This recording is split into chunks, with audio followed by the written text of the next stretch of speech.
Bonjour et bienvenue sur Provision pour notre émission Et si on en parlait aujourd'hui. Nous continuerons de répondre aux questions que vous vous posez avec le pasteur Gélil qui la semaine dernière nous parlait de destin. Au sujet du destin, il disait que le destin, c'est le rêve de Dieu. Ça, il l'a dit déjà dans le premier numéro, mais que on ne vit pas toujours le plan que Dieu a pour nous, pour plusieurs raisons. Et il énumérait les obstacles au destin. Bonjour, pasteur Gélil. Bonjour Karen. Comment allez-vous aujourd'hui? Par la grâce, je me porte bien. Merci. C'est une joie de vous recevoir. Alors, je suis heureux d'être avec vous ce soir parce que je crois que Dieu va nous dire encore de bonnes choses au sujet de la destinée. Moi également, je le crois. Alors, on va vous poser quelques questions. Je vais vous poser quelques questions, notamment de savoir quels sont les ennemis au destin. Vous avez commencé par nous énumérer un premier point Oui. qui était la confusion entre la fin et le moyen. Mhm. Qu'est-ce que vous pouvez nous dire à ce sujet pour que les téléspectateurs se remémorent notre échange de la semaine dernière? Alors, on a montré au préalable que la destinée n'était pas une fatalité, qu'il fallait se battre pour accomplir son destin. Moi, quand je parle du destin, je n'encourage personne à vivre de manière irresponsable en disant quoi que je fasse, de toute façon, le destin va s'accomplir. Au contraire, celui qui réalise qu'il a une tâche à accomplir sur la terre va se donner les moyens de l'accomplir et de l'amener à bien. Et sur ce chemin-là, il va y avoir des obstacles. Parmi ces obstacles, on a dit qu'il y a la confusion entre le moyen et la fin. Et c'est vrai que c'est quelque chose qui affecte beaucoup de gens. Vous imaginez, c'est un peu comme si vous envoyez quelqu'un vous chercher à manger à la chez le commerçant ou un médicament à la pharmacie. Et puis sur le chemin, il rencontre des amis. Et là, il se met à parler avec ses amis et il en oublie complètement le fait que vous l'avez commissionné pour aller vous chercher un médicament ou pour aller acheter des vêtements ou des aliments au centre commercial. On a beaucoup de gens aujourd'hui qui mènent leur vie comme si, en fait, ils se sont arrêtés à un moyen. Le métier est devenu une distraction, leur mariage est devenu une distraction, leurs enfants sont devenus une distraction, et ils ne sont plus pleinement dans la mission que Dieu leur a affectée, c'est-à-dire d'emmener son règne à s'établir sur la terre. Ça, c'est le premier obstacle. Et pour s'en libérer, il faut simplement remettre en ordre ses priorités, déterminer que chaque matin, quand je me lève, tout ce que je fais, tout ce que je vis, doit me permettre d'emmener le règne de Dieu à se matérialiser davantage. Les valeurs de droiture, d'équité, de justice, emmener les hommes et les femmes qui m'entourent à connaître la personne de Christ. Ça doit être notre priorité à tous. Et je suis convaincu que l'Église serait beaucoup plus efficace si chaque enfant de Dieu, chaque fois qu'il se levait le matin, se levait et allait travailler dans cet objectif-là, où qu'il aille travailler.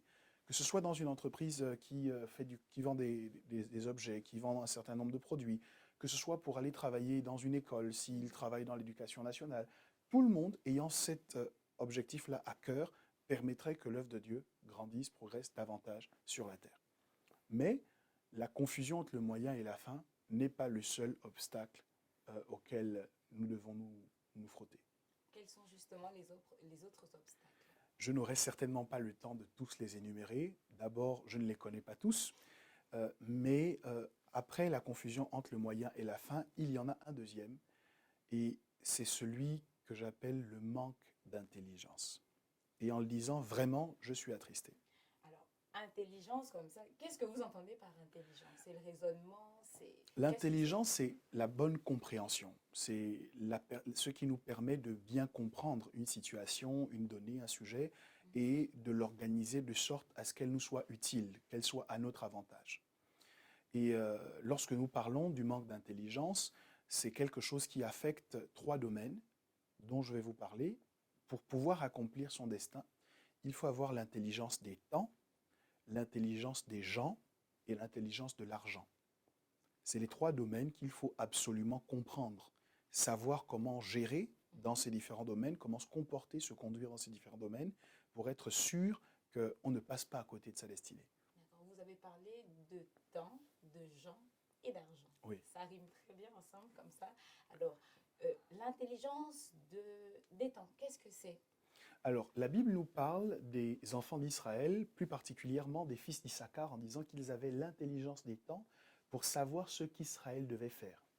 L'intelligence des temps, donc comprendre les temps dans lesquels nous sommes, c'est avoir intégré ce texte du livre de l'Ecclésiaste qui dit que chaque chose se fait en son temps, qu'il y a un temps pour rire, qu'il y a un temps pour pleurer. Et lorsqu'on est en aventure, on est lancé pour accomplir sa destinée, on doit savoir qu'il y a par exemple un temps pour planter, un temps pour récolter, un temps pour apprendre, un temps pour mettre en pratique les choses qu'on a apprises. Et un des obstacles majeurs au destin, c'est le fait de ne pas comprendre, de ne pas avoir l'intelligence des temps.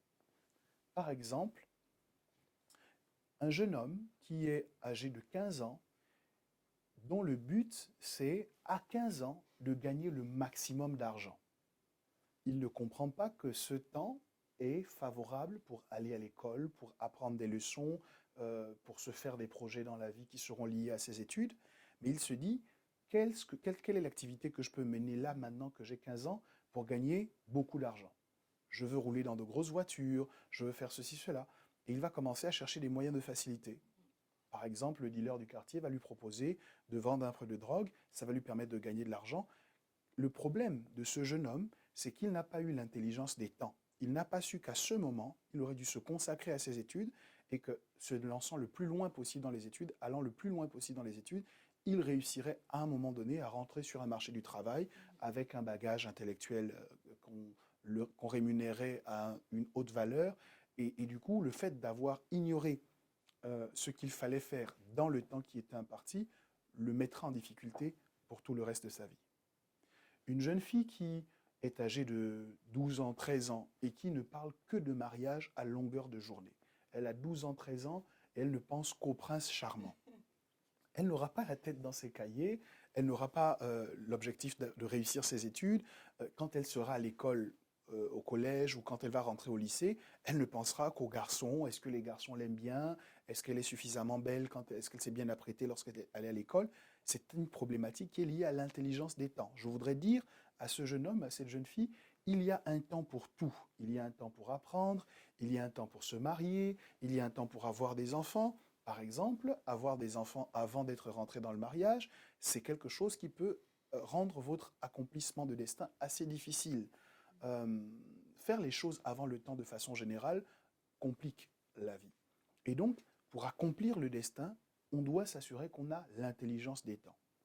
Cet entrepreneur, ou plutôt ce salarié qui a signé son contrat dans cette entreprise, au bout de 2 ans, il a fait le tour de son poste, il se rend compte qu'on ne veut plus rien lui proposer pour progresser, et par une malsaine loyauté, il décide de rester tant bien que mal dans cette entreprise, malgré les meilleures propositions qui lui sont faites. Il est en train de rater une opportunité parce qu'il n'a pas l'intelligence des temps. Il doit savoir que je suis resté dans cette entreprise pendant tant de temps, j'ai appris tout ce que j'avais à y apprendre, mon destin ne s'arrête pas là, je dois aller peut-être ailleurs pour me parfaire, pour acquérir d'autres compétences. Et avoir cette gestion, savoir gérer son temps de cette manière, vous met vraiment en orbite pour accomplir votre destin. D'accord, donc je m'excuse de vous couper, vous Oui, je vous en prie. étiez lancé pour nous dire autre chose, mais si je comprends bien, le fait de poser des actions trop à l'avance ou trop en retard est une entrave pour que nous accomplissions notre destin. Oui, bien sûr, parce que ça rend les choses beaucoup plus difficiles. On a vraiment besoin comment dire, de gérer les choses conformément au temps qui est imparti. Vous imaginez quelqu'un qui sortirait en t-shirt en hiver, ce n'est pas qu'il est dénudé, la police ne l'arrêtera pas pour atteinte à la pudeur, en revanche, il va tomber malade. Et c'est une maladie qu'il aurait pu éviter. Il y a tellement de combats dans la destinée, et je crois que chacun d'entre nous, nous devons user de sagesse pour éviter d'augmenter le nombre des combats inutiles que nous allons devoir affronter ou mener. Lorsque je parlais de l'intelligence des temps, j'avais par exemple à l'idée cet homme nommé Méphibosheth, qui, alors que son père Jonathan était mort, David, l'ami de son père, était allé le chercher pour le faire asseoir à la table du roi. Il a attendu le moment là où David a eu des problèmes avec son fils pour déclarer « Maintenant, Dieu rendra la royauté à la famille de Saül, à mon père ». Et donc, il s'est mis complètement en opposition à un David qui pourtant lui avait fait du bien, parce qu'il n'a pas réalisé que le temps de la royauté pour sa famille était déjà passé. Donc, il y a malheureusement beaucoup de gens qui vont essayer de devenir roi au moment où ils doivent être élèves, vont essayer de rentrer dans un apprentissage au moment où ils devraient déjà régner. Je crois que c'est un peu ce que l'apôtre Paul dit en disant vous qui normalement devriez être des maîtres aujourd'hui, en ce qui concerne la parole, vous en êtes encore à manger du lait, à désirer le lait, parce que finalement, vous n'êtes pas suffisamment mature. Il y a un temps pour le lait, il y a un temps pour la nourriture solide, et croître correctement nous permet de faire les choses conformément en accord avec le temps. Jésus lui-même, notre exemple, euh, a fait exactement la même chose. La Bible dit que Jésus croissait en stature, en sagesse et en grâce devant Dieu et devant les hommes. Et c'est seulement à 30 ans que Jésus va se présenter devant Jean le Baptiste et qu'il va souhaiter passer par les eaux du baptême. Pourquoi? Parce qu'il y avait des temps qui étaient marqués où Jésus devait venir sur la terre et où il devait commencer son ministère. Accomplir son destin, c'est faire les choses dans le temps. Ni avant, ni après, mais de savoir comprendre comment on gère le temps. Un élément pratique qui nous permet réellement de voir comment nous nous comportons avec le temps, c'est les grâces matinées. Quelqu'un me disait tout à l'heure, est-ce qu'il y a une véritable différence entre celui qui se lève à 6 heures et celui qui se lève à 9 heures? Est-ce que le succès est vraiment lié à l'heure à laquelle on se lève? Et j'ai répondu absolument. Parce qu'en fait, le temps, c'est une matière première que Dieu met à notre disposition. Et c'est nous qui transformons cette matière première. On vous met, vous aurez du mal à faire un joyau si vous n'avez pas la matière première du diamant, si vous n'avez pas un rubis. C'est la matière première que vous devez tailler pour en faire un objet précieux. Le temps, c'est la matière première. Et nous travaillons dans le temps. Nous travaillons sur le temps pour produire des choses précieuses, de la connaissance, des relations, de l'argent. Le temps, ce n'est pas que de l'argent, mais c'est aussi cela. Et donc, si je sais que j'ai un destin à accomplir, normalement, je vais avoir un peu de mal à dormir. Je vais me réveiller beaucoup plus tôt parce que je sais que j'ai du boulot. D'accord, mais vous le dites comme ça a l'air facile, mais comment savoir que c'est le bon moment, qu'il faut se lancer maintenant? Parce que c'est vrai, on dit qu'il ne faut pas aller trop vite, ni trop en retard, mais comment identifier la bonne heure pour réaliser ce qu'on a à faire? Parce que ce n'est pas toujours évident. Gloire à Dieu. Il nous a placés dans un environnement où il y a des choses qui sont fixées. Et on n'est pas forcément obligé d'être en opposition avec les institutions dans lesquelles on se trouve. Par exemple, on considère en France que c'est à partir de 18 ans qu'on est en âge de se marier, à moins qu'on ne soit un mineur émancipé, mais c'est des cas particuliers. Je crois que les gens qui prennent ces décisions les prennent parce qu'il y a une réflexion qui a été menée qui permet de dire qu'à un certain âge, on est en capacité de prendre ses propres décisions, on est en capacité de dire que sa personnalité est suffisamment formée, ainsi de suite. Ça ne veut pas dire qu'on doit se marier systématiquement à 18 ans, mais qu'avant, on considère que c'est une action qui est prématurée. En France également, on considère que l'école est obligatoire jusqu'à 16 ans. Bien. Ça veut dire que si je n'ai pas encore 16 ans, je n'ai pas de raison de commencer à penser ma vie en dehors de l'école. Je dois prendre ce temps pour étudier mes leçons, pour être fidèle à l'école, pour vraiment mobiliser mon intelligence pour recevoir le maximum de connaissances. Donc, il y a quand même un certain nombre de choses qui sont instituées qui peuvent nous aider. Je vous rejoins en disant que ce n'est pas toujours simple, mais on peut être sensible à un certain nombre d'éléments qui nous permettent de dire, là, je sens que les choses se sont mises en place pour me faciliter telle chose, pour me faciliter la vie dans tel domaine ou dans tel autre domaine. Par exemple, il m'est beaucoup plus difficile de trouver un emploi si je ne suis pas diplômé. Et donc, le fait d'obtenir mon diplôme, de le décrocher et d'aller dans le marché du travail, c'est déjà quelque chose qui est fixé dans le temps et qui me permet de dire, d'ici 1 an, d'ici 2 ans, je serai suffisamment formé pour chercher à obtenir tel ou tel poste. Donc, il y a des éléments. Je crois qu'au sujet du temps, on a posé une question une fois à Jésus pour lui dire, mais quand est-ce qu'on saura que la fin des temps est arrivée? Jésus dit que vous savez, quand vous regardez les feuilles de l'olivier verdir, vous savez que l'été est proche. Et donc, de la même manière, il y aura des signes avant-coureurs de mon retour, de la fin des temps. Il y a des signes avant-coureurs pour beaucoup d'autres paramètres dans la vie. Il nous faut prêter attention à ces différents signes pour ne pas courir le risque de faire les choses avant le temps ou après. Merci, Pasteur Gélil. Alors, on était sur l'intelligence des temps. Oui. Alors, on parlait également d'intelligence des gens. Qu'est-ce que c'est? Ok, l'intelligence des gens, j'en parle parce que je vois qu'il y a beaucoup de personnes qui passent à côté des opportunités qui se cachent derrière d'autres personnes. Je m'explique. David a reçu l'onction pour devenir roi. Mais c'est Jonathan qui va donner à David son manteau. C'est Jonathan qui va donner à David sa ceinture.